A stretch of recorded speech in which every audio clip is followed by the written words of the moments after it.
M ಪ್ರವ್ರಜಂತಮನುಪೇತಮಪೇತಕೃತ್ಯಂ ದ್ವೈಪಾಯನೋ ವಿರಹಕಾತರ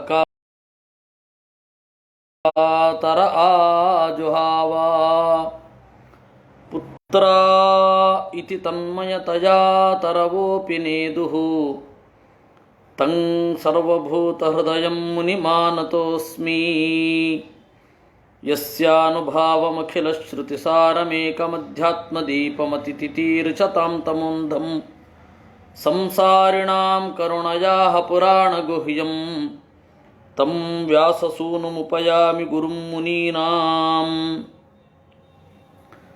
ಗೃಹಸ್ಥಾಶ್ರಮದಲ್ಲಿ ಮೊದಲ ಕರ್ತವ್ಯ ಶ್ರಾದ್ದ. ಪಿತೃದೇವತೆಗಳಿಗೆ ಮಾಡುವಂತಹ ಪೂಜೆ ಏನಿದೆ ಅದು ಗೃಹಸ್ಥಾಶ್ರಮದ ಸಾರ. ಆ ಗೃಹಸ್ಥಾಶ್ರಮದ ಸಾರವಾದ ಪಿತೃಯಜ್ಞವನ್ನು ಯಾವಾಗ ಮಾಡಬಹುದು ಅನ್ನುವ ಒಂದು ಲಿಸ್ಟನ್ನು ಕೊಟ್ಟಿದ್ದಾರೆ.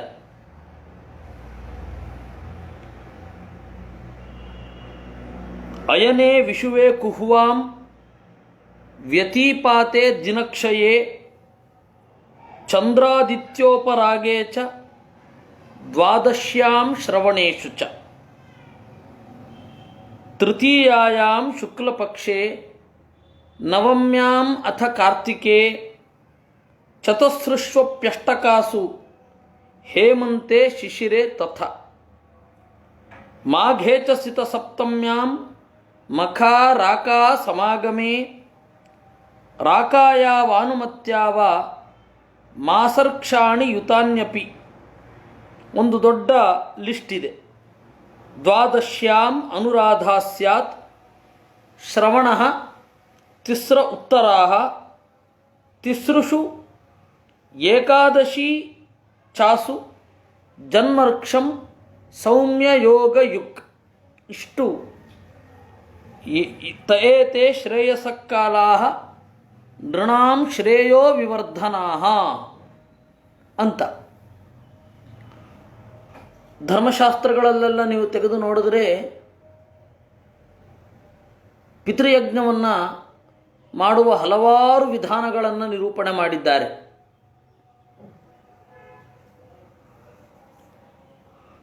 ಇಲ್ಲಿ ಒಂದು ವಿಧಾನ, ಒಂದು ಅಯನ ಸಂಕ್ರಮಣ, ವಿಷುವ ಸಂಕ್ರಮಣ, ಕುಹ್ವಾಂ, ಕುಹೂಹು ಅಂದರೆ ಅಮಾವಾಸ್ಯೆಯ ದಿನ. ಇನ್ನು ವ್ಯತಿಪಾತ, ಇನ್ನೊಂದು ದಿನಕ್ಷಯ, ಚಂದ್ರಾದಿತ್ಯೋಪರಾಗೇತು, ಚಂದ್ರಗ್ರಹಣ ಮತ್ತು ಸೂರ್ಯಗ್ರಹಣ. ಇವಾಗ ಮಾಡಲಿಕ್ಕೆ ವಿಶೇಷ ಅನುಮತಿ ಇದೆ. ಇನ್ನು ದ್ವಾದಶ್ಯಾಂ ಶ್ರವಣೇಶು ಚ, ದ್ವಾದಶಿಯಲ್ಲಿ ಶ್ರವಣ ನಕ್ಷತ್ರ ಇರುವಾಗ, ತೃತೀಯಾಯಾಂ ಶುಕ್ಲಪಕ್ಷೆ, ದ್ವಾದಶಿ ಒಂದು ಬೇರೆ. ಏಕೆಂದರೆ ದ್ವಾದಶಿಯಲ್ಲಿ ಶ್ರವಣ ನಕ್ಷತ್ರ ಇದ್ದರೆ ಉಪವಾಸ ಮಾಡಬೇಕು. ಶ್ರವಣ ನಕ್ಷತ್ರ ಏನಿದೆ ಅದು ವಿಷ್ಣು ದೇವತಾಕವಾದ ನಕ್ಷತ್ರ. ಆ ಹಿನ್ನೆಲೆಯಲ್ಲಿ ವಿಷ್ಣು ದೇವತಾಕವಾದ ನಕ್ಷತ್ರದಲ್ಲಿ ನಾವು ಉಪವಾಸ ಮಾಡಬೇಕು. ಬೇರೆ ಸಂದರ್ಭದಲ್ಲಿ ಶ್ರವಣ ನಕ್ಷತ್ರ ಬಂದರೆ ಆವಾಗ ಶ್ರಾದ್ದ ಮಾಡಬಹುದು. ಇನ್ನು ತೃತೀಯಾಯಾಂ ಶುಕ್ಲಪಕ್ಷೆ ನವಮ್ಯಾಮಥ ಕಾರ್ತಿಕೆ, ತೃತೀಯಾಯಾಂ ಶುಕ್ಲಪಕ್ಷೆ ವೈಶಾಖ ಮಾಸದ ಶುಕ್ಲಪಕ್ಷದ ತೃತೀಯ ಅಂದರೆ ಅಕ್ಷಯ ತೃತೀಯ, ಯಾವುದನ್ನು ನಾವು ಪರಶುರಾಮ ಜಯಂತಿ ಅಂತ ಆಚರಿಸ್ತೇವೋ ಅದು. ಇನ್ನು ನವಮ್ಯಾಂ ಅಥ ಕಾರ್ತಿಕೆ, ಕಾರ್ತಿಕ ಮಾಸದ ಶುಕ್ಲಪಕ್ಷದ ನವಮಿ. ಯಾಕೆ ಅಂತಂದರೆ ವೈಶಾಖ ಮಾಸದ ಶುಕ್ಲ ಪಕ್ಷದ ತೃತೀಯ ಅದು ಕೃತಯುಗಾದಿ. ಅಕ್ಷಯ ತೃತೀಯ ದಿವಸ ಅದು ಕೃತಯುಗಾದಿ ಅಂತ ಹೇಳಿ ಆಚರಣೆ ಮಾಡುವಂತಹ ಒಂದು ಕ್ರಮ ಉಂಟು. ಹಾಗಂತ ಹೇಳಿ ಬ್ರಾಹ್ಮದಲ್ಲಿ ಹೇಳಿದ್ದಾರೆ, ವೈಶಾಖೆ ಶುಕ್ಲ ಪಕ್ಷೇತು ತೃತೀಯಾಯಾಮ್ ಕೃತಂ ಭವೇತ್ ಅಂತ. ಕೃತಯುಗ ಶುರು ಆಗಿದ್ದು ಈ ಅಕ್ಷಯ ತೃತೀಯ ದಿವಸ. ಅಂದರೆ ಅದು ಕೃತಯುಗ ಶುರು ಆಗೋದು ಅಂತ ಹೇಳಿದ್ರೆ ಕಲ್ಕಿ ನಾಮಕ ಪರಮಾತ್ಮ ದುಷ್ಟರನ್ನು ಸಂಹರಿಸಿ ಪರಿಸರದಿಂದ ದುಷ್ಟರಾದ ಸಜ್ಜನರನ್ನು ತನ್ನ ಮೈಯಿಂದ ಪರಿಮಳವನ್ನು ಹೊಮ್ಮಿಸುತ್ತಾ ಅವರ ಮನೋಮಲವನ್ನು ದೂರ ಮಾಡಿ ಅವರನ್ನು ಶುದ್ಧರನ್ನಾಗಿ ಯಾವಾಗ ಮಾಡ್ತಾನೆ ಆವಾಗ ಕೃತಯುಗ ಶುರು ಅಂತ. ಹಾಗೆ ಇದು ಕೃತಯುಗ ಶುರು ಯಾವುದು? ಅಕ್ಷಯ ತೃತೀಯ. ಯುಗಾದಿ ಆಗಿರೋದ್ರಿಂದ ಯುಗ ಆದಿ. ಈಗ ನಾವಿಲ್ಲಿ ಯುಗ ಆದಿ ಅಂತ ಮಾಡ್ತೇವಲ್ಲ, ಅದು ಯುಗ ಅಂದರೆ ಜೋಡಿ ಅಂತ. ಜೋಡಿಯ ಆರಂಭ ಅಂದರೆ ಒಂದು ಚಕ್ರ ಮುಗಿದು ಇನ್ನೊಂದು ಸಂವತ್ಸರ ಚಕ್ರ ಶುರು ಆಯಿತು ಅಂತ ಅರ್ಥ. ಆ ಯುಗಾದಿ ಬೇರೆ, ಈ ಯುಗ ಆದಿ ಬೇರೆ. ಅಕ್ಷಯ ತೃತೀಯ ದಿವಸ ಯುಗ ಶುರು ಆಗಿದ್ದು. ಅದರಿಂದಾಗಿ ಆ ಯುಗಾದಿಯಲ್ಲಿ ಮಾಡಬೇಕು. ಇನ್ನು ಇದು ಕೂಡ ಅಷ್ಟೇ. ತೃತೀಯ ಕಾರ್ತಿಕ ಶುಕ್ಲ ಪಕ್ಷದಲ್ಲಿ ತ್ರೇತಾಯುಗಾದಿ. ಕಾರ್ತಿಕ ಶುಕ್ಲ ಪಕ್ಷದ ನವಮಿ ತ್ರೇತಾಯುಗ ಶುರು ಆಗಿದ್ದು. ಹಾಗಂತ ಹೇಳಿ ಬ್ರಹ್ಮಪುರಾಣದಲ್ಲಿ ಹೇಳಿದ್ದಾರೆ. ವಿಷ್ಣು ಪುರಾಣದಲ್ಲಿ ವೈಶಾಖ ಮಾಸಸ್ಯ ಸಿತಾ ತೃತೀಯ ನವಮ್ಯಥೋ ಕಾರ್ತಿಕ ಶುಕ್ಲ ಪಕ್ಷೆ ಅಂತ. ಇದೆರಡು ಯುಗ ಆದಿ. ಒಂದು ತ್ರೇತಾಯುಗ ಶುರು ಆದ ದಿವಸ ಅಂದರೆ ಕಾರ್ತಿಕ ಮಾಸದ ಶುಕ್ಲ ಪಕ್ಷದ ನವಮಿ ತ್ರೇತಾಯುಗ ಶುರು ಆಗಿದ್ದ ದಿನ. ಇನ್ನು ವೈಶಾಖ ಮಾಸದ ಶುಕ್ಲ ಪಕ್ಷದ ತೃತೀಯ ಕೃತಯುಗ ಶುರು ಆದ ದಿನ. ಆ ಯುಗದ ಆದಿ ಅದು ಅತ್ಯಂತ ಪುಣ್ಯಕರವಾದದ್ದು. ನಮ್ಮ ಅಲ್ಲಿ ಧರ್ಮವೃದ್ಧಿಯಾಗಲಿ ಅಂತ ಹೇಳಿ ಅವತ್ತು ಶ್ರಾದ್ದ ಹಾಕುವ ಒಂದು ಕ್ರಮ ಉಂಟು. ಇದು ಆಯಿತು.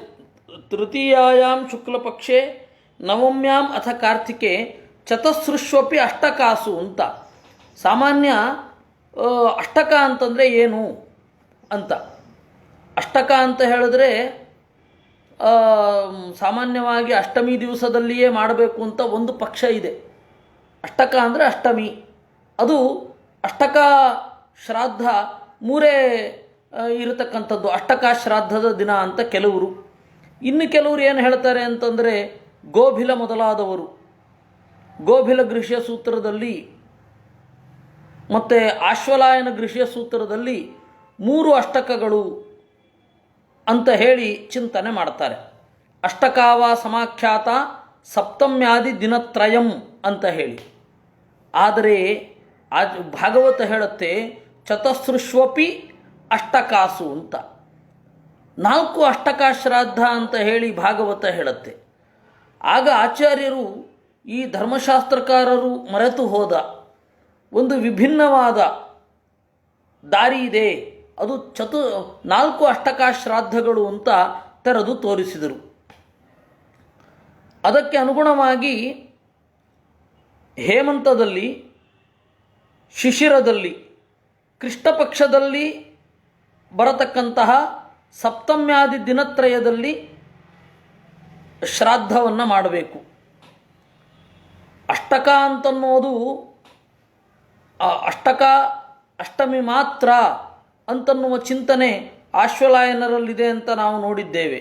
ಹೇಮಂತ ಶಿಶಿರಯೋ ಚತುರ್ಣಾಂ ಅಪರಪಕ್ಷಾಣಾಂ ಅಷ್ಟಮೀಷು ಅಷ್ಟಕಾಹ ಅಂತ ಹೇಳಿ ಆಶ್ವಲಾಯನರು ಹೇಳುವಂಥದ್ದು. ಆದರೆ ಆಶ್ವಲಾಯನರಿಗಿಂತ ಪ್ರಾಚೀನವಾದದ್ದು ಭಾಗವತ. ನಾವಿವತ್ತೇನು ಮಾಡ್ತಾ ಇದ್ದೀವಿ ಅಂದರೆ ನಮ್ಮ ಪ್ರಾಚೀನರ ಮಾತನ್ನು ಧರ್ಮಶಾಸ್ತ್ರಕ್ಕೆ ಅನುಗುಣವಾಗಿ ಜೋಡಿಸಲಿಕ್ಕೆ ನೋಡ್ತಾ ಇದ್ದೇವೆ. ಆ ಧರ್ಮಶಾಸ್ತ್ರದ ಕಾಲ ಯಾವುದು, ಆ ಧರ್ಮಶಾಸ್ತ್ರಕಾರ ಯಾರು, ಇದನ್ನೆಲ್ಲವನ್ನು ನಾವು ಗಮನಿಸ್ತಾ ಇಲ್ಲ. ಧರ್ಮಶಾಸ್ತ್ರ ಅಷ್ಟೇ. ಆ ಧರ್ಮಶಾಸ್ತ್ರದ ಮಾತುಗಳು ಸಾವಕಾಶ ಆಗಿರುತ್ತೆ. ಮಧ್ವರ ಮಾತು ಇದ್ದಾಗ ನಾವು ಧರ್ಮಶಾಸ್ತ್ರದ ಮಾತನ್ನು ಎಲ್ಲಿಗೆ ಇಟ್ಟುಕೊಳ್ಳಬೇಕು ಅಂತನ್ನೋದು ಬಹಳ ಮುಖ್ಯ. ಮತ್ತು ಏನನ್ನು ಇಟ್ಟುಕೊಂಡು ಈ ಆಚರಣೆಯನ್ನು ಚಿಂತನೆ ಮಾಡಬೇಕು. ಈ ಆಚರಣೆ ಮಾಡೋದರಿಂದ ಏನಾಗತ್ತೆ, ಧರ್ಮಶಾಸ್ತ್ರದ ಕ್ರಿಯೆಗಳೆಲ್ಲ ಎಲ್ಲಿ ಪರ್ಯವಸಾನ ಆಗತ್ತೆ ಅಂತಂದರೆ ವೇದಾಂತದ ಹಿನ್ನೆಲೆಯಲ್ಲಿ ಪರ್ಯವಸಾನ ಆಗಬೇಕು. ಹಾಗೆ ಇದನ್ನು ನಾವು ನೋಡಬೇಕು. ಇಲ್ಲ ಅಂತ ಹೇಳಿದ್ರೆ ಅದು ಬರಡು ಆಗತ್ತೆ. ಮೀಮಾಂಸಕರು ಕಠೋರವಾದ ಧರ್ಮನಿಷ್ಠರು. ಕರ್ಮಠ ಅಂತನ್ನೋದು ಅಂತಹ ಒಳ್ಳೆಯ ಶಬ್ದ ಏನಲ್ಲ. ಕರ್ಮದಿಂದ ಜ್ಞಾನಶೂನ್ಯನಾದವ ಅನ್ನೋ ಅರ್ಥದಲ್ಲಿ ಕರ್ಮಠ. ಠ ಅಂದರೆ ಶೂನ್ಯ ಅಂತ, ಝೀರೋ. ಠ ಅಂತ ಕರ್ಮಠ ಅಂತ ಹೇಳಿದ್ರೆ ಕರ್ಮದಿಂದ ಜ್ಞಾನಶೂನ್ಯನಾದವ, ಕರ್ಮಠ ಅಂತ. ಹೀಗಾಗಿ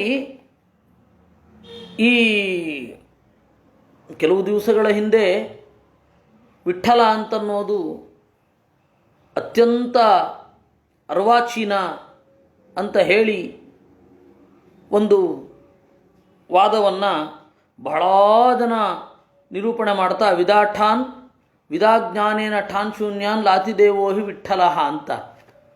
ಜ್ಞಾನದಿಂದ ಶೂನ್ಯರಾದವರನ್ನು ಸ್ವೀಕರಿಸ್ತಾನೆ, ಅದಕ್ಕೆ ಅವನನ್ನು ವಿಠ್ಠಲ ಅಂತ ಕರೀತಾರೆ.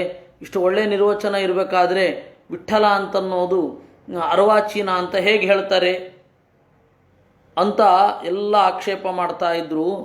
ಅವ್ರಿಗೆ ಹೇಳಬೇಕು, ದೇವರು ಜ್ಞಾನೇನೈವ ಪರಂಪದಂ ಅಂತ ಹೇಳಿದ್ದಾನೆ, ನೆನಪಿಟ್ಟುಕೊಳ್ಳಿ. ದೇವರು ಜ್ಞಾನವನ್ನು ಕೊಡ್ತಾನೆ ಅಂತ ಹೇಳ್ರಿ, ಆದರೆ ಜ್ಞಾನಶೂನ್ಯರಾದವರನ್ನು ಪರಿಗ್ರಹಿಸ್ತಾನೆ ವಿಠ್ಠಲ ಅಂತ ಹೇಳಿದರೆ ಆ ನಿರ್ವಚನ ಕೇಳಲಿಕ್ಕೆ ಸೊಗಸು ಸುಂದರ, ಆದರೆ ಅದು ಮೂಲದಲ್ಲಿ ವೇದಾಂತದ ಸಮಸ್ತ ಆಶಯಕ್ಕೇನೆ ಪೆಟ್ಟು ಬೀಳುತ್ತೆ. ಈಗಂತೂ ಒಂದು ವಿಚಿತ್ರವಾದ ಮನೋಭಾವ ಜಾಗೃತ ಆಗಿ ಎಲ್ಲರೂ ಲೇಖನ ಬರಿತಾ ಇದ್ದಾರೆ. Facebook, WhatsApp.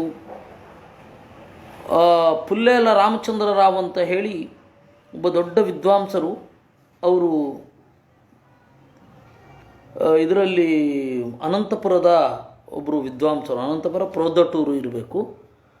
ಅವರು ಇಂಡೆಕ್ಸ್ ಪಂಡಿತಾ ಕೇಚಿತ್ ಮುನ್ನುಡಿ ಪಂಡಿತಾ ಪರೆ ಅಂತ ಹೇಳಿ ಒಂದು ಶ್ಲೋಕ ಮಾಡಿದ್ದಾರೆ. ಅದರ ಸಾಲಿಗೆ ಇದೊಂದು ಸೇರಿಸಬೇಕು, ಗೂಗಲ್ ಪಂಡಿತಾ ಕೇಚಿತ್ ಅಂತ ಹೇಳಿ ವಾಟ್ಸಾಪು ಮೊದಲಾದವುಗಳ ಸಾಮಾಜಿಕ ಜಾಲತಾಣಗಳಲ್ಲಿ ಬರೆದುಕೊಂಡು ತಮ್ಮನ್ನು ಸಂಶೋಧಕರು ಅಂತ ಚಿಂತಿಸ್ತಾ ಇರುವವರು ಅಂತ ಅದೊಂದು ಸೇರಿಸಬೇಕಿದೆ. ಪ್ರಶ್ನೆ ಮಾಡೋದು ಎಷ್ಟು ಭೀಕರ ಅಂತ ಹೇಳಿದ್ರೆ, ಒಂದು ಪ್ರಶ್ನೆ ಮಾಡ್ತಾರೆ ವಾಟ್ಸಾಪಿನಲ್ಲಿ, ಯಾರಿಗೆ ಅಂತಿಲ್ಲ, ಯಾರು ಬೇಕಾದರೂ ಉತ್ತರ ಕೊಡಬಹುದು ಅಂತ. ಒಬ್ಬ ಗುರುವಿನ ಉಪಸಕ್ತಿ ಇಲ್ಲದೆ, ಗುರುವಿಗೆ ನೇರವಾಗಿ ಕೇಳದೆ, ಫೋನಲ್ಲೇ ಆಗಲಿ ಅವರಿಗೆ ಫೋನ್ ಮಾಡಿ ಕೇಳ್ಬೋದಲ್ಲ. ನನಗೆ ಏನೋ ಒಂದು ಡೌಟ್ ಇತ್ತು, ನೇರವಾಗಿ ಅವರಿಗೆ ಫೋನ್ ಮಾಡಿ ಕೇಳಿದೆ ನಾನು, ನನಗೆ ಉತ್ತರ ಬೇಕು, ಹತ್ತಿರ ಹೋಗಲಿಕ್ಕಾಗಲ್ಲ, ಹೌದು, ಆದರೆ ಅವರಿಗೆ ಫೋನ್ ಮಾಡಿ ಕೇಳಬಹುದು. ಈಗ ಅದಲ್ಲ, ಇದು ಫೇಸ್ಬುಕ್ಕಿನಲ್ಲಿ ಏನೋ ಒಂದು ಸಂದೇಹವನ್ನು ಬರೆದು ಹಾಕ್ತಾರೆ, ಅದಕ್ಕೆ ತಲೆ ಕೆಟ್ಟ ಉತ್ತರಗಳೇ ಇರೋದು. ಹಾಗೆ ವಾಟ್ಸಾಪಿನಲ್ಲಿಯೂ ಕೂಡ ಇದು ಭಯಾನಕ.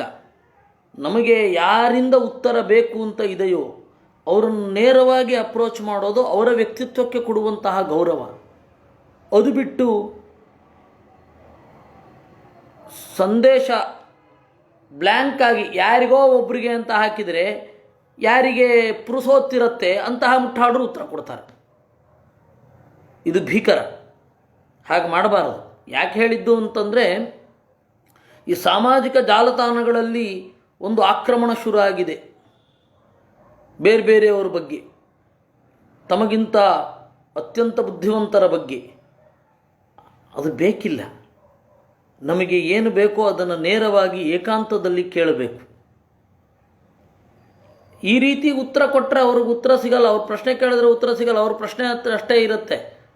ಅದರಿಂದ ವಿಠ್ಠಲ ಅಂತನ್ನುವಲ್ಲಿ ಒಂದು ದೊಡ್ಡ ಲೇಖನ ಬರೆದಿದ್ದರು ಯಾರೋ ಒಬ್ಬರು. ವಿಠ್ಠಲ ಅಂತನ್ನೋದು ಪ್ರಾಚೀನ ರೂಪವೇ, ಮಧ್ವಾಚಾರ್ಯರ ಕಾಲದಲ್ಲಿಯೂ ವಿಠ್ಠಲ ಅನ್ನುವ ಶಬ್ದ ಇತ್ತು ಅಂತ.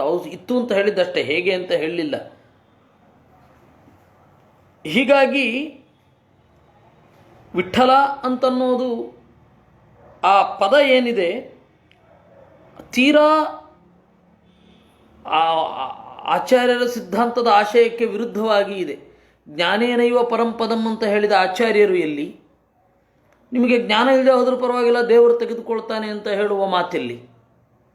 ಯಾಕೆ ಬಂತು ಅಂತಂದರೆ, ಈ ಧರ್ಮಶಾಸ್ತ್ರ ಏನಿದೆ ಅದನ್ನು ವೇದಾಂತ ಶಾಸ್ತ್ರದ ಅನುಗುಣವಾಗಿ ಜೋಡಿಸಿಕೊಳ್ಳಬೇಕು. ವೇದಾಂತ ಶಾಸ್ತ್ರದ ಗೊಡವೆ ಇಲ್ಲದೆ ಧರ್ಮಶಾಸ್ತ್ರದ ಬರಡುತನವನ್ನು ಹಿಡಿದು ಹೋಗಬಾರದು, ಅದು ಬರಡಾಗತ್ತೆ. ಧರ್ಮಶಾಸ್ತ್ರಕ್ಕೆ ಕೇವಲ ಧರ್ಮಶಾಸ್ತ್ರ ಮಾತ್ರ ಗುರಿ ಅಂತ ಇಟ್ಕೊಂಡಾಗ ಅದು ಬರಡಾಗತ್ತೆ, ಭಾವುಕತೆಯ ಸೆಲೆ ಬತ್ತಿ ಹೋಗುತ್ತೆ. ಅದರಿಂದಾಗಿ ಈ ಬೇರೆ ಬೇರೆ ಭಾಷ್ಯಕಾರರು ಹೇಳಿದ್ದು, ಬೇರೆ ಬೇರೆ ಧರ್ಮಶಾಸ್ತ್ರಕಾರರು ಹೇಳಿದ್ದು ಏನಿದೆ ಅದನ್ನು ಆಚಾರ್ಯರಿಗೆ ಅನುಗುಣವಾಗಿ ತೆಗೆದುಕೊಳ್ಬೇಕು. ನೀವು ಇದನ್ನು ಎಲ್ಲಿ ಹುಡುಕಿದ್ರೂ ಸಿಗಲ್ಲ. 3 ಅಷ್ಟಕ ಶ್ರಾದ್ದ ಅಂತಲೇ ಎಲ್ಲರೂ ಬರೆಯೋದು. ಅಷ್ಟಮಿ ದಿವಸ ಮಾತ್ರ ಅಷ್ಟಕ ಶ್ರಾದ್ದ ಅಂತ ಹೇಳಿ ಆಶ್ವಲಾಯನರ ಮತ. ಆದರೆ ಆಚಾರ್ಯರ ಮತ ಏನು? ವೇದವ್ಯಾಸರ ಮತ ಏನು? ಚತಸೃಷ್ವಪಿ ಅಷ್ಟಕಾಸು ಅಂತ. ಅದಕ್ಕೆ ಅವರು ಹೇಳಿದ್ರು, ಸಪ್ತಮ್ಯಾದಿತ್ರಯಂ ಚೈವ ತಥಾ ಚೈವ ತ್ರಯೋದಶಿ ಚತಸ್ರಷ್ಟು ಅಷ್ಟಕಾ ಪ್ರೋಕ್ತಾ ಸರ್ವಪಕ್ಷಾದ್ ವಿಶೇಷತಃ ಇತಿ ವ್ಯಾಸ ಸ್ಮೃತವು ಅಂತ. ಅದಕ್ಕನುಗುಣವಾಗಿ ಅರ್ಥ ಹೀಗಿದೆ ನೋಡಿ.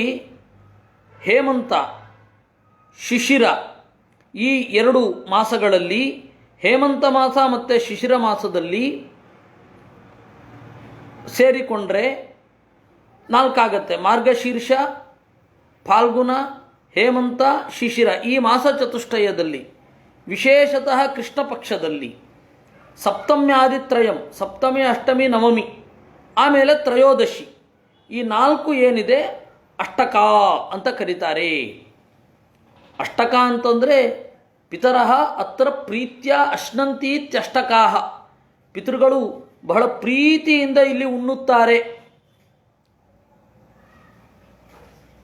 ಈ ಹಿನ್ನೆಲೆಯಲ್ಲಿ ಪುಷ್ಯಾದಿ ಮಾಸಗಳಲ್ಲಿ ಏನಿದೆ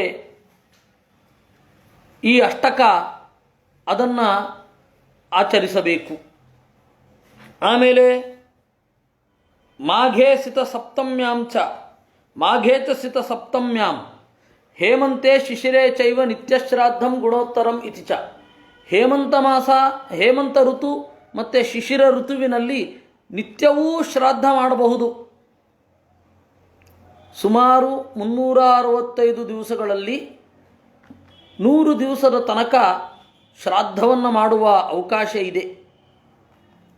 ಒಂದು ಕಾಲದಲ್ಲಿ ಗೃಹಸ್ಥನಾದವ ಇದನ್ನು ತೀರ ಸಹಜವಾಗಿ ಮಾಡ್ಕೊಂಡು ಹೋಗ್ತಾ ಇದ್ದ. ತೀರ ಸಹಜವಾದ ಪ್ರಕ್ರಿಯೆ ಇದು, ದೇವರ ಪೂಜೆ ತರಹ. ಈಗ ನಾವೇನು ಮಾಡ್ಕೊಳ್ಬೇಕಿದೆ, ವರ್ಷಕ್ಕೆ 2 ಬಾರಿ, ಒಂದು ಪಿತೃಪಕ್ಷದಲ್ಲಿ, ಇನ್ನೊಂದು ಕಾಲಶ್ರಾದ್ದ. ಅದು ತಂದೆ ತಾಯಿಗಳದ್ದಾದರೆ 2 ಮತ್ತು 3. ಯಾವುದಾದ್ರೂ ಪುಣ್ಯಕ್ಷೇತ್ರಕ್ಕೆ ಹೋದರೆ 4. ಈ 4 ಮಾಡುವಷ್ಟೊತ್ತಿಗೆ ನಮ್ಮಷ್ಟು ಪಿತೃಪರಾಯಣರು ಯಾರೂ ಇಲ್ಲ ಅಂತ ಒಂದು ಭಾವನೆ ಬಂದ್ಬಿಟ್ಟಿರುತ್ತೆ. ಆದರೆ ನೆನಪಿರಲಿ, ಸುಮಾರು ಎಲ್ಲ ಸೇರಿದರೆ 100 ದಿವಸಗಳ ತನಕ ಪಿತೃಗಳ ಪೂಜೆ ಇರ್ತಿತ್ತು ಈ ಹಿಂದೆ. ಅಂದರೆ ಪರೀಕ್ಷಿದ್ರಾಜನ ಕಾಲದಲ್ಲಿ ಅದನ್ನು ಅವ್ರು ಹೇಳ್ತಾರೆ, ಆ ಕಾಲದಲ್ಲಿ. ಅದರಿಂದ ಮಾಘೇಚ ಸಿತ ಸಪ್ತಮ್ಯಾಂ ಮಖ ರಾಕಾ ಸಮಾಗಮೆ, ಇನ್ನು ಮಾಘ ಮಾಸದ ಶುಕ್ಲ ಪಕ್ಷದ ಸಪ್ತಮಿಯ ದಿವಸ ಮಖ ರಾಕಾ ಸಮಾಗಮೆ, ಮಖ ನಕ್ಷತ್ರ ಹುಣ್ಣಿಮೆ ಬಂದಾಗ, ಹುಣ್ಣಿಮೆಯ ದಿವಸ ಮಖ ನಕ್ಷತ್ರ ಬಂದಾಗ, ರಾಕಾಯಾವ ಅನುಮತ್ಯಾವ ಮಾಸರ್ಕ್ಷಾಣಿ ಯುತಾನ್ಯಪಿ, ಇನ್ನು ಮಾಸರ್ಕ್ಷಾಣಿ ಮಾಸದ ನಕ್ಷತ್ರಗಳು, ಯಾವ ನಕ್ಷತ್ರದಿಂದ ಮಾಸಕ್ಕೆ ಹೆಸರು ಬಂದಿರುತ್ತೋ ಅದು ಪರ್ಫೆಕ್ಟಾಗಿ ಸಿಕ್ಕಿದಾಗ ಅಲ್ಲಿಯೂ ಶ್ರಾದ್ದ ಮಾಡಬಹುದು ಅಂತ. ಇವಾಗ ಮಾಘ ಮಾಸ ಅಂತ ಹೇಳ್ತೇವೆ, ಮಘ ನಕ್ಷತ್ರ ಈ ಹುಣ್ಣಿಮೆ ದಿವಸ ಶುರು ಆಗತ್ತೆ, ಅಥವಾ ಈ ದಿವಸ, ಈ ಪಾಡ್ಯದ ದಿವಸ ಶುರು ಆಗತ್ತೆ, ಅದನ್ನು ಮಾಘ ಮಾಸ ಅಂತ ಕರಿತೇವೆ. ಚಿತ್ರ ನಕ್ಷತ್ರ ಯೋಗ ಇರುವ ಮಾಸ ಅದು ಚೈತ್ರ. ಈ ರೀತಿ ಆ ಮಾಸದ ಆರಂಭದಲ್ಲಿ ಮಾಸದ ಆರಂಭ ಆಗುವ ಕಾಲಕ್ಕೆ ಶ್ರಾದ್ದವನ್ನು ಮಾಡಬಹುದು. ದ್ವಾದಶ್ಯಾಂ ಅನುರಾಧ ಸ್ಯಾತ್, ದ್ವಾದಶಿ ದಿವಸ ಅನುರಾಧ ನಕ್ಷತ್ರ ಇದ್ದರೆ, ಶ್ರವಣ ನಕ್ಷತ್ರ ಇದ್ದರೆ, ಇಲ್ಲಿ ಎಲ್ಲ ಮತ್ತೆ ಜನ್ಮ ನಕ್ಷತ್ರ ಇದ್ದ ದಿವಸ ಶ್ರಾದ್ದ ಮಾಡಬಹುದು ಅಂತ. ಜನ್ಮರ್ಕ್ಷಂ ಸೌಮ್ಯ ಯೋಗ ಇಕು, ಜನ್ಮ ನಕ್ಷತ್ರ ಇದ್ದಾಗ ಆ ಜನ್ಮ ನಕ್ಷತ್ರ ಮಾಸಾರಂಭಕ ನಕ್ಷತ್ರವೂ ಆಗಿದ್ದಾಗ ಅಲ್ಲಿ ಅವತ್ತು ಚಂದ್ರನ ಜೋಡಣೆ ಇದ್ದಾಗ, ಚಂದ್ರ ಯೋಗ ಇದ್ದಾಗ ಮಾಡಬಹುದು ಅಂತ ಹೇಳ್ತಾರೆ. ಇದೆಲ್ಲ ನಮಗೆ ಇವತ್ತು ಮರೆತಿದೆ. ಅದಕ್ಕೆ ಪುರಾಣದಲ್ಲಿ ಸರ್ವ ತರ್ಪಣ ವಿಧಿ ಅಂತ ಗರುಡ ಪುರಾಣದಲ್ಲಿ ಇದೆ, ವಿಷ್ಣು ಪುರಾಣದಲ್ಲಿ ಇದೆ. ಆ ಎಲ್ಲ ಪುರಾಣಗಳಲ್ಲಿ ತರ್ಪಣ ಹೊಂದಿದೆ, ಅದನ್ನು ಪ್ರತಿ ದಿವಸ ಮಾಡಬಹುದು ಅಂತ. ಅಧಿಕಾರಿಗಳಾದವರು ಕರಿ ಎಳ್ಳು, ಅಧಿಕಾರಿಗಳಾಗದವರು ಬಿಳಿ ಎಳ್ಳಿನಿಂದ ತರ್ಪಣವನ್ನು ಕೊಡಬಹುದು. ಅಥವಾ ಈ ಎಲ್ಲ ಕಾಲದಲ್ಲಿ ಗೋಗ್ರಾಸವನ್ನಾದರೂ ನೀಡಬಹುದು. ಈ ಎಲ್ಲ ಕಾಲದಲ್ಲಿ ಗೋಗ್ರಾಸವನ್ನು ನೀಡಬಹುದು ಅಂತನ್ನುವ ಮಾತನ್ನು ಅನುಶಾಸನ ಪರ್ವದಲ್ಲಿ ನಾವು ಕಾಣ್ತೇವೆ. ಅದರಿಂದ ಇಷ್ಟು ನಮಗೆ ಮಾಡಲಿಕ್ಕಾಗೋದಿಲ್ಲ. ಇವತ್ತಿನ ಪರಿಸ್ಥಿತಿಯಲ್ಲಿ ಸಾಧ್ಯವೇ ಇಲ್ಲ. ಅಟ್ಲೀಸ್ಟ್ ಸಾಧ್ಯ ಇಲ್ಲ, ನಾವೇನು ಮಾಡ್ತಾ ಇಲ್ಲ ಅಂತ ಅರಿತುಕೊಂಡರೂ ದೇವರು ಪ್ರೀತನಾಗ್ತಾನೆ. ಮತ್ತು ಈ ಸಂದರ್ಭದಲ್ಲಿ ಆದಾಗ ನಮಗೆ ಗೋಗ್ರಾಸವನ್ನು ಕೊಡಬಹುದು ಗೋವಿಗೆ, ಅಥವಾ ಪಿತೃದೇವತಾಕವಾದ ಸೂಕ್ತವನ್ನು ಪಾರಾಯಣ ಮಾಡಬಹುದು, ಪವಮಾನವನ್ನು ಪಾರಾಯಣ ಮಾಡಬಹುದು. ತಯೇತೆ ಶ್ರೇಯಸಕ್ಕಾಲಾಹ ನೃಣಾಂ ಶ್ರೇಯೋ ವಿವರ್ಧನಾಃ ಕುರ್ಯಾತ್ ಸರ್ವಾತ್ಮನೈತೇಷು ಶ್ರೇಯ ಅಮೋಘಂ ತದಾಯುಷಃ. ಈ ದಿವಸಗಳಲ್ಲಿ ಕೇವಲ ಶ್ರಾದ್ದವನ್ನು ಮಾತ್ರ ಮಾಡಬೇಕು ಅಂತಲ್ಲ, ಕೆಲವೊಮ್ಮೆ ಪುರುಷ ಸೂಕ್ತ ಹೋಮವನ್ನು ಮಾಡಬಹುದು. ಪುರುಷ ಸೂಕ್ತ ಹೋಮ ಅತ್ಯಂತ ಸುಲಭ. ಅಬ್ಬಬ್ಬ ಅಂತಂದರೆ 20 ನಿಮಿಷ ಹಿಡಿದೀತು.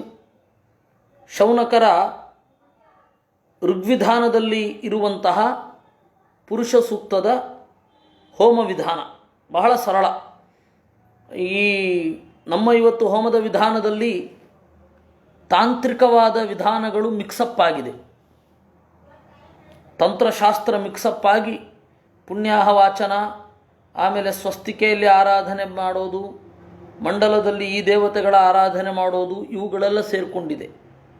ಆದರೆ ವೈದಿಕವಾದ ವಿಧಾನದಲ್ಲಿ ಕೇವಲ ಪುರುಷ ಸೂಕ್ತ, ಅದರಿಂದ ಹೋಮ. ಅಗ್ನಿಮುಖವೂ ಕೂಡ ಪುರುಷ ಸೂಕ್ತದಿಂದಲೇ, ಆಮೇಲೆ ಚರುಶ್ರಪಣಾದಿಗಳಿಂದ ಶುರು ಆಗುತ್ತೆ ಪುರುಷ ಸೂಕ್ತದಿಂದ, ಎಲ್ಲವೂ ಪುರುಷ ಸೂಕ್ತದಿಂದ. ಹೀಗಾಗಿ ಈ ಪುರುಷ ಸೂಕ್ತದ ಹೋಮವನ್ನು ಈ ಸಂದರ್ಭಗಳಲ್ಲಿ ಮಾಡಬಹುದು. ಇದು ಶ್ರೇಯಸ್ಸು. ಯೇಷು ಸ್ನಾನಂ ಜಪೋ ಹೋಮಃ ವ್ರತಂ ದೇವದ್ವಿಜಾರ್ಚನಂ ಪಿತೃದೇವ ನೃಭೂತೇಭ್ಯೋ ಯದ್ದತ್ತಂ ತದ್ಧನಶ್ವರಂ. ಇಲ್ಲಿ ಸ್ನಾನ, ಇಲ್ಲಿ ಜಪ, ಇಲ್ಲಿ ಹೋಮ, ಈ ಕಾಲದಲ್ಲಿ ವ್ರತ, ಈ ಕಾಲದಲ್ಲಿ ದೇವತೆಗಳ ಮತ್ತು ಬ್ರಾಹ್ಮಣರ ಅರ್ಚನೆ, ಪಿತೃದೇವತಾಕವಾದ ಪೂಜೆ ಅಂದರೆ ಶ್ರಾದ್ದ, ದೇವತೆಗಳ ಪೂಜೆ, ಜ್ಞಾನಿಗಳ ಪೂಜೆ, ಗೋವು ಮೊದಲಾದ ಜೀವರಿಗೆ ಮಾಡುವಂತಹ ಸೇವೆ, ಇದೆಲ್ಲವೂ ಕೂಡ ಅನಶ್ವರಂ, ನಿತ್ಯವಾದ ಪುಣ್ಯವನ್ನು ಕೊಡುತ್ತೆ. ಅಂದರೆ ಎಲ್ಲವನ್ನು ಬ್ಯಾಲೆನ್ಸ್ ಮಾಡಬೇಕು. ಕೇವಲ ಪ್ರತೀಕದಲ್ಲಿ ಮಾತ್ರ ದೇವರ ಆರಾಧನೆ ಅಂತ ಅಲ್ಲ. ಎರಡು ಪ್ರತೀಕಗಳು ಏನಿದೆ ದೇವರದ್ದು, ಛಲಪ್ರತಿಮೆ ಮತ್ತು ಅಚಲ ಪ್ರತಿಮೆ ಅಂತ, ಎರಡರಲ್ಲಿಯೂ ದೇವರ ಆರಾಧನೆಯನ್ನು ಮಾಡುವುದು ವಿಹಿತ. ನಾವು ಉಪವಾಸ ಮೊದಲಾದವುಗಳನ್ನು ಮಾಡೋಣ. ಬೇರೆಯವರನ್ನು ದೂರುವಂತಹ ಪರಿಸ್ಥಿತಿ ಇಲ್ಲ. ಎಲ್ಲರಿಗೂ ಕೂಡ ನಮ್ಮಿಂದ ಏನಾಗುತ್ತೋ ಅದನ್ನು ನಾವು ಮಾಡಬೇಕು. ಈ ತರಹದ ಭಾವನೆಯಲ್ಲಿ ನಾವು ಮಾಡಬೇಕು. ಇಲ್ಲಿ ಕಠೋರರಾಗುವ ಪ್ರಸಂಗವೇ ಇಲ್ಲ ವಸ್ತುತಃ. ಅಲೂಕ್ಷಾ ಧರ್ಮ ಕಾಮಾಸ್ಯುಹು, ಅಲೂಕ್ಷಾಹ ಬೇರೆಯವರ ಬಗೆಗೆ ಮಿದುವಾಗಿ ಇರಬೇಕು. ಧರ್ಮಕಾಮಾಹ ಸತ್ಯವನ್ನು ಬಯಸಬೇಕು. ಈ ಎರಡು ಕ್ವಾಲಿಟಿಯನ್ನು ಉಪನಿಷತ್ತು ಹೇಳುತ್ತೆ. ಹೀಗೆ ಇರಬೇಕು ಒಬ್ಬ ಗೃಹಸ್ಥನಾದವ. ಸಂಸ್ಕಾರ ಕಾಲೋ ಜಾಯಾಯಾ ಅಪತ್ಯಸ್ಯಾತ್ಮನಸ್ತಥಾ ಪ್ರೇತ ಸಂಸ್ಥಾಮೃತಾಶ್ಚ ಕರ್ಮಣ್ಯಭ್ಯುದಯೇ ನೃಪಾಂ. ಹೆಂಡತಿಗೆ ಕಾಲಕಾಲಕ್ಕೆ ಸಂಸ್ಕಾರವನ್ನು ಮಾಡಬೇಕು. ಕಾಲಕಾಲಕ್ಕೆ ಸಂಸ್ಕಾರ ಅಂತ ಹೇಳಿದರೆ ಗೊತ್ತೇ ಇದೆ. ಇನ್ನು ಜಾಯಾಯಾಹ ಅಪತ್ಯಸ್ಯ, ಅಪತ್ಯ ಸಂಸ್ಕಾರ ಮುಂಜಿ ಮೊದಲಾದವುಗಳು. ಇದಾದ ಮೇಲೆ ಆತ್ಮನಃ ತನಗೆ ಮಾಡಿಕೊಳ್ಳುವ ಸಂಸ್ಕಾರ ಅಂತ ಹೇಳಿದರೆ ಕಾಲಕಾಲಕ್ಕೆ ಜಪಾದಿಗಳು, ಆಮೇಲೆ ಜನ್ಮ ನಕ್ಷತ್ರದಲ್ಲಿ ಧನ್ವಂತರಿಯ ಪ್ರಾರ್ಥನೆ ಇತ್ಯಾದಿಗಳು, ದೇವರ ಸೇವೆ ಇತ್ಯಾದಿಗಳು ತನಗೆ ಮಾಡಿಕೊಳ್ಳತಕ್ಕಂಥದ್ದು.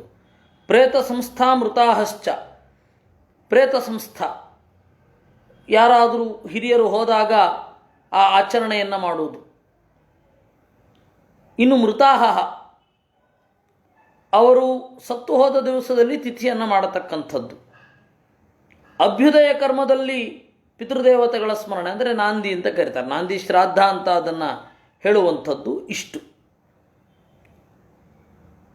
ಇಷ್ಟು ಕ್ರಿಯೆಗಳ ಜೊತೆಗೆ ಅವಧೂತನ ತರಹ ಬಾಳಬಹುದು ಒಬ್ಬ. ಧರ್ಮರಾಜ ಏನು ಪ್ರಶ್ನೆ ಕೇಳಿದ್ದು?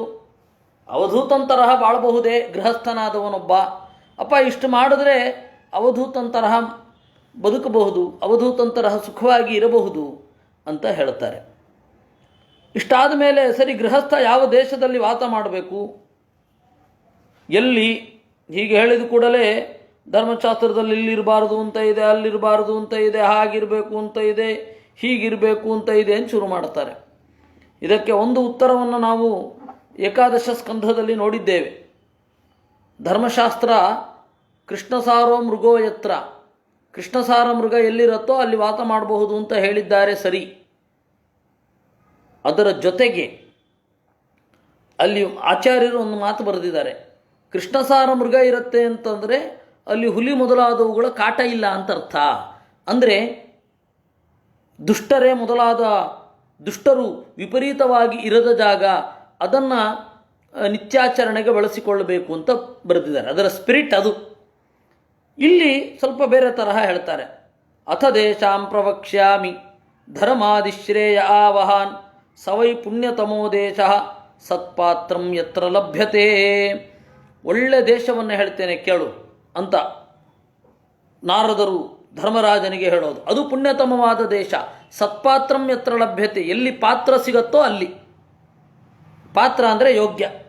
ವಿಶ್ವಂ ಭಗವತೋ ಯತ್ರ ಸರ್ವಮೇತತ್ ಚರಾಚರಂ ಯತ್ರ ಬ್ರಾಹ್ಮಣ ಕುಲಂ ತಪೋ ವಿದ್ಯಾದಯಾನ್ವಿತಂ. ಇಡೀ ಜಗತ್ತು ಪರಮಾತ್ಮನದ್ದೇ.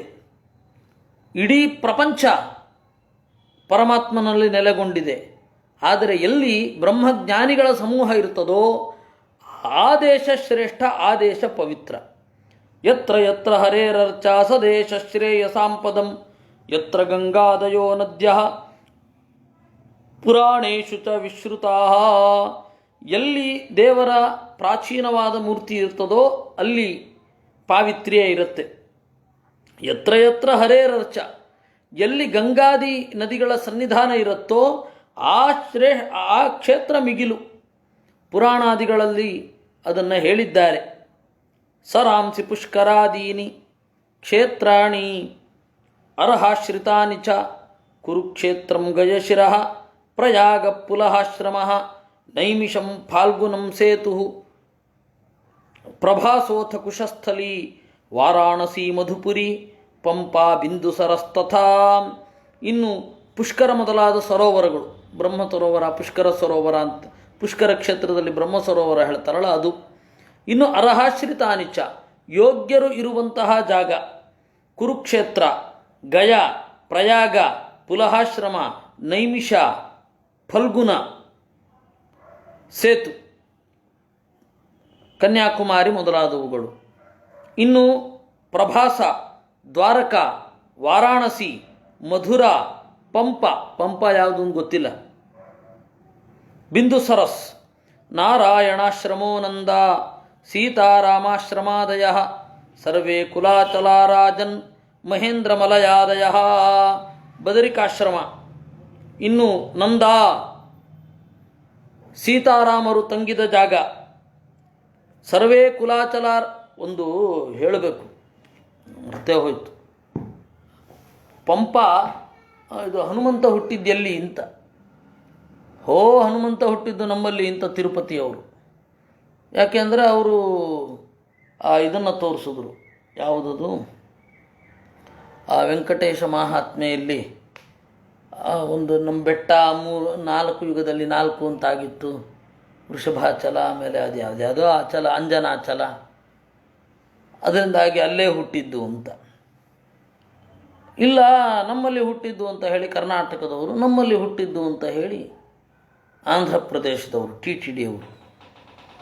ಸ್ವಾಮಿಗಳೊಬ್ಬರು ಫೋನ್ ಮಾಡಿದರು. ಸ್ವಾಮಿಗಳು ಅವರು ಬಹಳ ಪ್ರಸಿದ್ಧರವರು.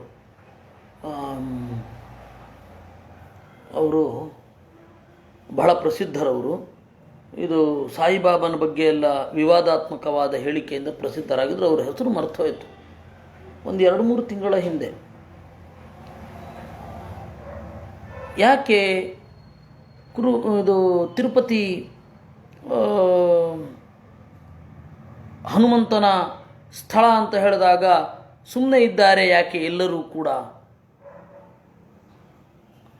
ಅವರು ಆ ತಿರುಪತಿ ಹಾಗೆ ಹೇಳುವವರನ್ನು ವಿರೋಧಿಸಲಿಕ್ಕೆ ಯಾವ ಕಾರಣವೂ ಇಲ್ಲವೇ? ಪ್ರಬಲವಾದ ಕಾರಣ ಯಾವುದಿದೆ ನನಗೆ ಬೇಕು ಅಂತ. ಅದಕ್ಕೆ ನಾನು ಹೇಳಿದೆ, ವಸ್ತುತಃ ಕರ್ನಾಟಕದಲ್ಲಿಯೂ ಹನುಮಂತ ಹುಟ್ಟಲಿಲ್ಲ. ಹನುಮಂತ ಹುಟ್ಟಿದ್ದು ಹೇಳಿದ್ದು ಕರ್ನಾಟಕದಲ್ಲಿಯೂ ಹುಟ್ಟಲಿಲ್ಲ, ಆಮೇಲೆ ಆಂಧ್ರ ಪ್ರದೇಶದಲ್ಲೂ ಹುಟ್ಟಲಿಲ್ಲ. ಆ ಇಡೀ ಪುರಾಣವನ್ನು ನಾವು ಸಂದೇಹದಿಂದ ನೋಡಬೇಕು. ಕಾರಣ ಏನು ಅಂತ ಹೇಳಿದರೆ, ನಾರಾಯಣ ಪಂಡಿತಾಚಾರ್ಯರು ಮೇರಾ ಉವಾಸಾಂಜನಯ ಸುಗಾತ್ರ್ಯ ಅಂತ ಹೇಳಿ ಉಂಟು. ಮೇರು ಪರ್ವತದಲ್ಲಿ ಅಂಜನೆಯ ಜೊತೆಗೆ ಕೇಸರಿ ಇದ್ದ. ಅಲ್ಲಿ ಶಂಖಶಬಲ ಅಂತನ್ನುವ ರಾಕ್ಷಸನನ್ನು ಕೊಂದಿದ್ದು. ಅಲ್ಲಿ ಬ್ರಾಹ್ಮಣರ ಒಂದು ಪ್ರಸಾದ ಆಗಿದ್ದು. ಹಾಗೆ ಅಲ್ಲಿ ಬ್ರಾಹ್ಮಣರ ಪ್ರಸಾದ ಆದಾಗ ಹುಟ್ಟಿದ್ದು ಮೇರು ಪರ್ವತದಲ್ಲಿ. ಆದ್ದರಿಂದ ಈ ಎಲ್ಲ ಘಟನೆಗಳು ನಡೆದದ್ದು, ಹನುಮಂತ ಹುಟ್ಟಿದ್ದು, ಆ ಸೂರ್ಯನ ಕಡೆಗೆ ಹಾರಿದ್ದು, ಇವೆಲ್ಲವೂ ಇರೋದು ಮೇರು ಪರ್ವತದಲ್ಲಿ ಅಂತ ಒಪ್ಪಬೇಕಾಗತ್ತೆ. ಈ ಎರಡೂ ಪುರಾಣಗಳು, ವಸ್ತುತಃ ಇದು ಪುರಾಣ ಅಲ್ಲ, ಕರ್ನಾಟಕದಲ್ಲಿ ಇದ್ದ ಅದು ಆ ಪಂಪ ಅಂತ ಹೇಳತಕ್ಕಂಥದ್ದು, ಅದು ಯಾಕೆ ಆ ರೀತಿ ಕಲ್ಪಿತವಾಯಿತೋ ಗೊತ್ತಿಲ್ಲ. ಆ ಪಂಪ ಕರ್ನಾಟಕದ್ದಂತೂ ಇರಲಿಕ್ಕಿಲ್ಲ, ಯಾಕಂದರೆ ಅಲ್ಲಿ ಅನೇಕ ಸಮಸ್ಯೆಗಳಿದೆ. ಇನ್ನು ಪುರಾಣಗಳ ಪ್ರಕಾರ ಅಂದರೆ ಯಾವ ಪುರಾಣದಲ್ಲಿಯೂ ಅದಿಲ್ಲ. ವಸ್ತುತಃ ಪುರಾಣದಲ್ಲಿದೆ ಅಂತ ಪ್ರತ್ಯೇಕ ಭಾಗದಲ್ಲಿದೆ. ನೀವು ಓಲ್ಡರ್ ಮ್ಯಾನುಸ್ಕ್ರಿಪ್ಟ್ಗಳನ್ನು ನೋಡಿದರೆ ಪುರಾಣದಲ್ಲಿ ಆ ಭಾಗವೇ ಇಲ್ಲ. ವೆಂಕಟೇಶ ಮಾಹಾತ್ಮ್ಯ ಇದೆ, ವೆಂಕಟೇಶ ಕಲ್ಯಾಣ ಇಲ್ಲ. 1-2 ನಿಮಿಷ ನಾನು ಬೇರೆ ಕಡೆಯಿಂದ ಕನೆಕ್ಟ್ ಆಗ್ತೇನೆ. ಇಲ್ಲಿ ಇಂಟರ್ನೆಟ್ ಮುಗಿದಿದೆ, ಮಧ್ಯದಲ್ಲಿ ವಿಘ್ನ ಬರೋದು ಬೇಡ. ಕೂಡಲೇ ಬೇರೆ ಕಡೆಯಿಂದ ಕನೆಕ್ಟ್ ಆಗ್ತೇನೆ, ನೀವೆಲ್ಲ ಹಾಗೇ ಇರಿ.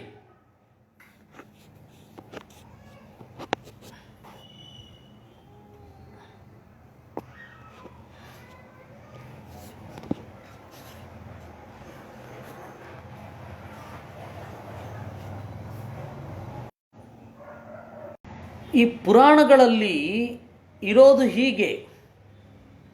ಪುರಾಣದಲ್ಲಿ ಮೂಲ ಪ್ರತಿಗಳಲ್ಲಿ ಈ ವೆಂಕಟೇಶ ಕಲ್ಯಾಣದ ಸುಳಿವೇ ಇಲ್ಲ. ಸತ್ಯ ಹೇಳಬೇಕು ಅಂತ ಹೇಳಿದ್ರೆ ವೆಂಕಟಾಚಲ ಪ್ರಸಿದ್ಧ. ಏಕೆ ಅಂತ ಹೇಳಿದ್ರೆ ಭಾಗವತದಲ್ಲಿ 5ನೇ ಸ್ಕಂಧದಲ್ಲಿ ವೆಂಕಟಾಚಲ ಇದೆ. ಆದರೆ ವೆಂಕಟೇಶ ಕಲ್ಯಾಣ ಆಯಿತು ಅಂತ ಹೇಳಲಿಕ್ಕೆ ಅನೇಕ ಟೆಕ್ನಿಕಲ್ ಪ್ರಾಬ್ಲಮ್ ಇದೆ. ಅದನ್ನು ಯಾರೂ ಪರಿಹರಿಸಿಲ್ಲ, ಯಾರೂ ಕೂಡ ಗಮನಿಸಿದ ಹಾಗೂ ಇಲ್ಲ. ಅದನ್ನು ಜನ ಎಲ್ಲ ಹೇಳ್ಕೊಂಡು ಹೋಗ್ತಾ ಇದ್ದಾರೆ, ನಾವು ಹೇಳಿಕೊಂಡು ಹೋಗ್ತಾ ಇದ್ದೇವೆ. ಆದರೆ ಸತ್ಯ ಏನು ಅಂತ ನೋಡೋದಾದರೆ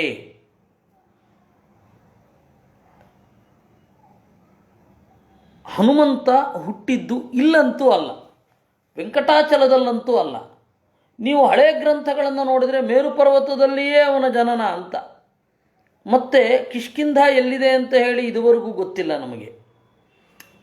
ಜನಪ್ರಿಯವಾದ ವರ್ಷನ್ ಏನು ಅಂತ ಹೇಳಿದ್ರೆ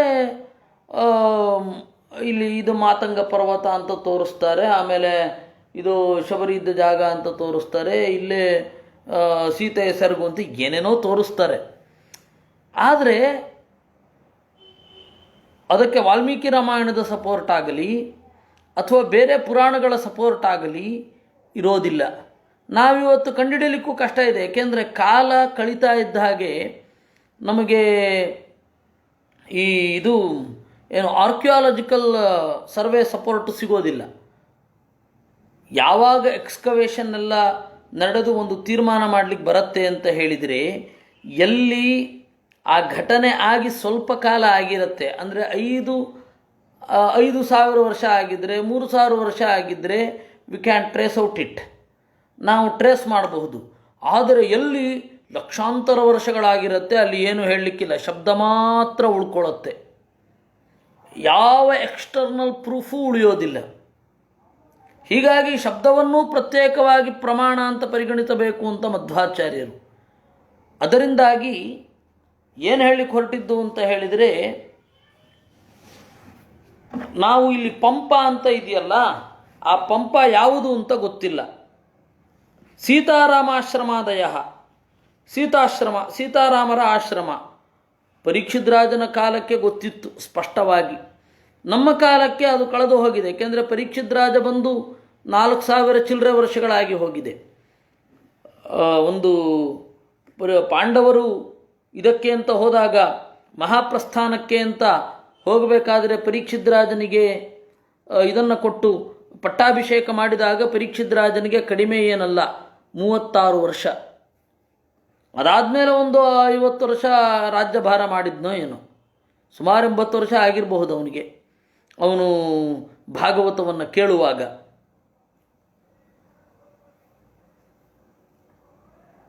ಅಜ್ಜನ ಆಡಳಿತವನ್ನು ನೋಡಿದ್ದ, ಹಾಗೆ ಮಾಡಿದ.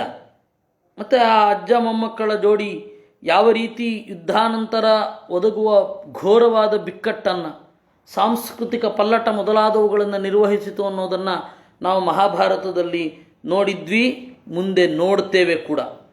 ಏಕೆಂದರೆ ಒಂದು ದೊಡ್ಡ ಯುದ್ಧ ಆದಮೇಲೆ ಸಾಂಸ್ಕೃತಿಕವಾಗಿ ಎಷ್ಟು ಪ್ರಾಬ್ಲಮ್ಗಳಿರುತ್ತೆ ಅನ್ನೋದನ್ನು ನಾವೀಗಾಗಲೇ ನೋಡಿರ್ತೇವೆ. ಸುತ್ತಮುತ್ತಲಿನ ಜನ ಎಲ್ಲ ಪಾಂಡವರ ಮೇಲೇ ಸಿಟ್ಟು ಮಾಡ್ಕೊಳ್ತಾರೆ. ಯುದ್ಧದಲ್ಲಿ ಒಂದು ಪ್ರಾಬ್ಲಮ್ ಏನು ಅಂತ ಹೇಳಿದರೆ,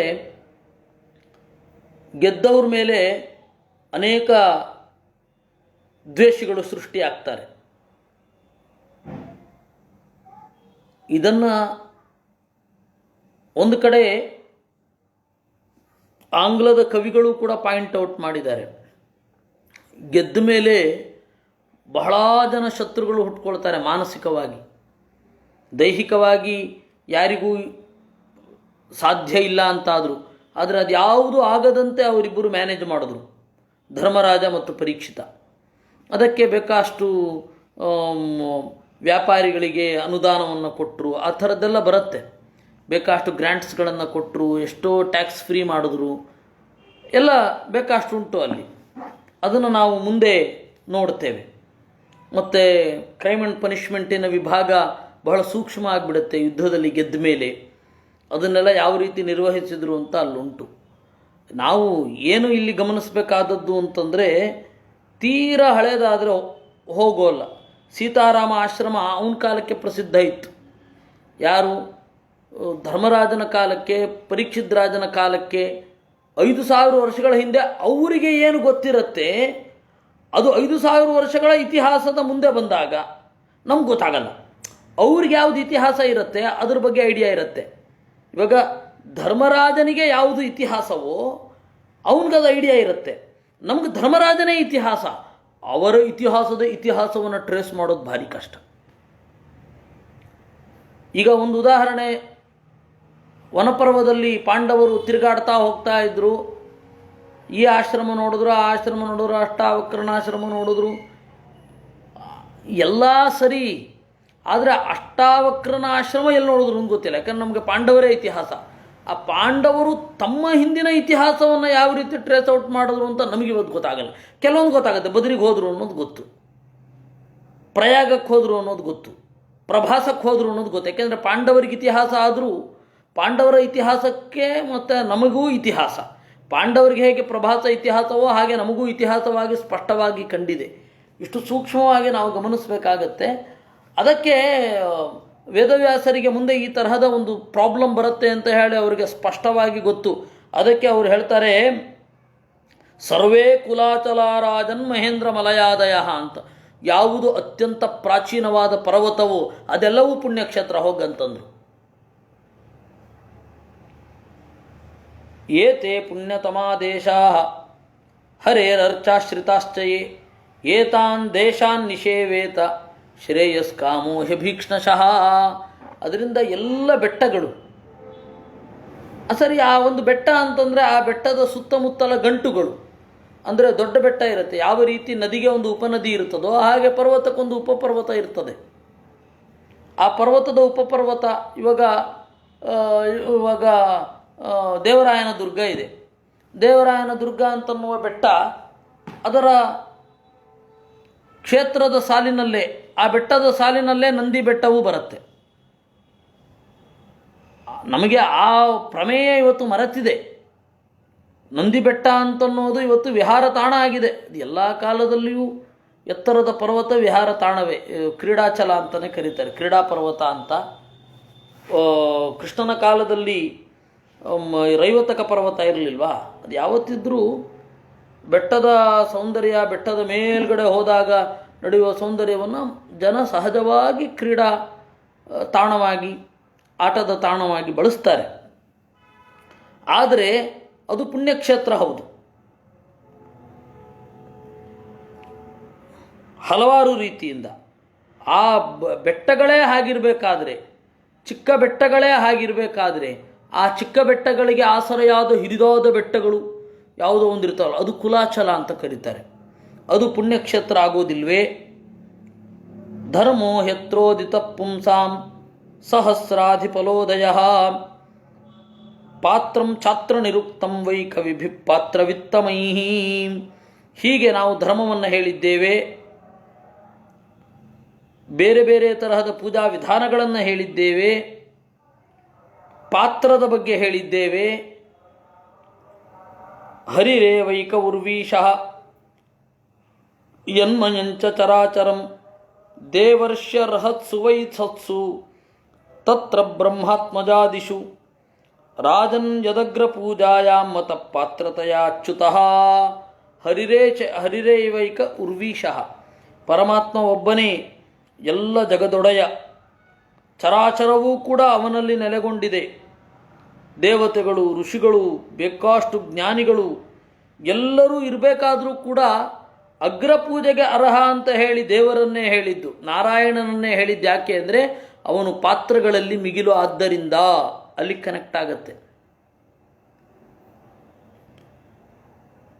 ಜೀವರಾಶಿಭಿರಾಕಿರಣ ಆಂಡಕೋಶಾಂಘ್ರಿಪೋ ಮಹಾನ್ ತನ್ಮೂಲತ್ವಾದಚ್ಯುತೇಜ್ಯ ಸರ್ವಜೀವಾತ್ಮತರ್ಪಣಂ. ಈ ಬ್ರಹ್ಮಾಂಡ ಅಂತನ್ನೋದು ದೊಡ್ಡ ಬೆಟ್ಟ ಇದ್ದ ಹಾಗೆ, ದೊಡ್ಡ ಮರ ಇದ್ದ ಹಾಗೆ. ಮರವೊಂದರಲ್ಲಿ ಅಸಂಖ್ಯ ಪ್ರಾಣಿಗಳು ನೆಲೆಗೊಂಡಿರ್ತವೆ. ಹಾಗೆ ಬ್ರಹ್ಮಾಂಡವೆಂಬ ಮರದಲ್ಲಿ ಅಸಂಖ್ಯ ಪ್ರಾಣಿಗಳು ನೆಲೆಗೊಂಡಿರ್ತವೆ. ಅದರ ಬೇರು ನಾರಾಯಣ. ತನ್ಮೂಲತ್ವಾತ್ ಅಚ್ಯುತೇಜ್ಯ. ಆ ಬೇರು ಅಂತ ಹೇಳಿ ದೇವರನ್ನು ಪೂಜೆ ಮಾಡಬೇಕು. ಎಲ್ಲರೂ ತೃಪ್ತಿಯನ್ನು ಹೊಂದುತ್ತಾರೆ. ಪುರಾಣ್ಯನೇನ ಸೃಷ್ಟಾನಿ ಋತಿರ್ಯಕ್ ಋಷಿರೂಪತಃ ಶೇತೆ ಜೀವೇನ ರೂಪೇಣ ಪುರೇಶು ಪುರುಷೋಷಸೌ ಪುರಾಣಿ ಅನೇನ ಸೃಷ್ಟಾನಿ. ಪರಮಾತ್ಮ ಅಸಂಖ್ಯವಾದ ಪಟ್ಟಣವನ್ನು ನಿರ್ಮಾಣ ಮಾಡಿದ್ದಾನೆ. ದೇವತೆಗಳು, ಮನುಷ್ಯರು, ಋಷಿಗಳು ಮೊದಲಾದವರದ್ದು. ಈ ಎಲ್ಲ ತರಹದ ಪುರದಲ್ಲಿ ದೇವರು ಆ ಜೀವಸ್ವರೂಪದ ಜೊತೆಗಾರನಾಗಿ ಇರ್ತಾನೆ. ಅದರಿಂದಾಗಿ ಪುರುಷ ಅಂತ ಅವನಿಗೆ ಹೇಳ್ತಾರೆ. ಅದಕ್ಕೆ ಆಚಾರ್ಯರು ಶೇತೆ ಜೀವೇನ ರೂಪೇಣ ಅಂದರು. ಅದು ಜನರಿಗೆ ತಪ್ಪು ತಿಳುವಳಿಕೆ ಆಗತ್ತೆ, ಸರಿಯಾಗಿ ಅರ್ಥ ಆಗೋದಿಲ್ಲ ಅಂತ ಹೇಳಿ ಅವ್ರು ಹೇಳಿದ್ರು ಜೀವರೂಪೇಣ ಸಹ ಅಂತ ವ್ಯಾಖ್ಯಾನ ಬರೀತಾರೆ ಅಷ್ಟೇ. ಜೀವೇನ ರೂಪೇಣ ಅನ್ನೋದು ಏಕಾನ್ವಯ ಅಪ್ಪ, ಜೀವನ ರೂಪದೊಂದಿಗೆ ಅಂತ, ಜೀವಾತ್ಮಕವಾದ ರೂಪ ಅಂತ ಅಂದುಕೊಳ್ಬೇಡಿ, ಜೀವರೂಪದ ಜೊತೆಗೆ ಅಂತ ಇಟ್ಕೊಳ್ಳಿ ಅಂತ. ಹೀಗೆ ಆಚಾರ್ಯರ ಭಾಷ್ಯ ನಮಗೆ ಪುರುಷ ಶಬ್ದದ ಹೊಸ ಅರ್ಥವನ್ನು ನಿರೂಪಣೆ ಮಾಡುತ್ತೆ. ಹೀಗೆ ಪುರುಷ ಶಬ್ದದ ಅರ್ಥವನ್ನು ನೋಡುವಲ್ಲಿಗೆ 38ನೆಯ ಶ್ಲೋಕ ಆಯಿತು. ಇನ್ನು ನಾಳೆ ಇದನ್ನು ಮುಂದುವರಿಸ್ತೇವೆ. ಇನ್ನೂ ಬೇಕಾಷ್ಟು ಜನ ಬ್ರಾಹ್ಮಣರ ಬಗ್ಗೆ ಇನ್ನೂ ಹೇಳಲಿಕ್ಕಿದೆ. ಅಂದರೆ ಅವನು ತನ್ನ ಸುತ್ತಮುತ್ತಲು ಹೇಗಿರಬೇಕು, ಅವನ ಸಂಬಂಧಗಳು ಯಾವ ರೀತಿ, ಮಾನವೀಯ ಸಂಬಂಧಗಳನ್ನು ಅವನು ಯಾವ ರೀತಿ ಮೈಂಟೈನ್ ಮಾಡಬೇಕು, ಹೇಗೆ ತಿಳ್ಕೊಳ್ಬೇಕು, ಪೂಜ್ಯರನ್ನು ಹೇಗೆ ನೋಡಬೇಕು ಇತ್ಯಾದಿಗಳು ಬೇಕಾದಷ್ಟಿದೆ. ಶ್ರಾದ್ದಕ್ಕೆ ಇಂತಹ ಬ್ರಾಹ್ಮಣರನ್ನು ಕೂಡಿಸ್ಬೇಕು ಇತ್ಯಾದಿಗಳೂ ಇವೆ. ಎಲ್ಲ ರೀತಿಯಾಗಿ ಅವರು ಹೇಳ್ತಾರೆ. ಅದನ್ನು ನಾವು ನಾಳೆ ನೋಡೋಣ ಅಂತ ಹೇಳ್ತಾ ಇವತ್ತಿನ ಚಿಂತನೆಯನ್ನು ದೇವರಲ್ಲಿ ಸಮರ್ಪಣೆ ಮಾಡ್ತೇನೆ. ನೀವು ಕೂಡ ಮಾಡಿರಿ. ಕೃಷ್ಣಾರ್ಪಣಮಸ್ತು. ನಾಳೆ ಯಥಾ ಪ್ರಕಾರ ಹರಿವಂಶ ಮತ್ತು ವಿರಾಟ ಪರ್ವ ಇರುತ್ತೆ. ಕೃಷ್ಣಾರ್ಪಣ.